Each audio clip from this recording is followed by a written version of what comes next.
தமிழக அரசு மாநில கல்விக் கொள்கையை இன்னைக்கு தமிழக முதல்வர் மு.க.ஸ்டாலின் அவர்கள் வெளியிட்டிருக்காரு. மும்மொழி திட்டம், பொதுத் தேர்வு, ஒரே நுழைவுத் தேர்வு மாதிரியான NEP பரிந்துரைகளை திமுக அரசு கடுமையா எதிர்த்திருந்துச்சு. புதிய மாநில கொள்கை இந்த எதிர்ப்பை சீரா கூறுவது மட்டுமில்லாம அதற்கு மாற்றான தீர்வுகளையும் முன்வச்சிருக்கு. கலை அறிவியல் கல்லூரிகளுக்கான பொதுத் தேர்வுகளை ரத்து செஞ்சு 11ஆம் வகுப்பு 12ஆம் வகுப்பு மதிப்பெண்கள் அடிப்படையில மாணவர் சேர்க்கை நடத்த வேண்டும் அப்படின்னு பரிந்துரைக்கப்பட்டிருக்கு. கொள்கையோட முக்கிய அம்சங்கள்ல அனைவருக்குமான தரமான கல்வி, அறிவியல், செயற்கை நுண்ணறிவு சார்ந்த பாடங்கள்ல கவனம் செலுத்துதல், ஆங்கில மொழித்திறன் மேம்பாடு ஆகியவையும் அடங்கியிருக்கு.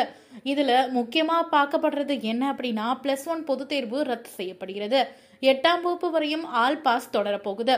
நடப்பு கல்வி ஆண்டு முதலே +1 பொதுத் தேர்வு ரத்து செய்யப்பட்டு 8ஆம் வகுப்பு வரையும் ஆல் பாஸ் நடைமுறை தொடரும் அப்படின்னு புதிய கொள்கையில தெரிய வந்திருக்கு. 10ஆம் வகுப்பு 12ஆம் வகுப்புகளுக்கு மட்டும்தான் பொதுத் தேர்வு. மாநில கல்விக் கொள்கை இப்போ மாணவர்களுக்கு மிகுந்த மகிழ்ச்சியை ஏற்படுத்தி கொடுத்திருக்கு.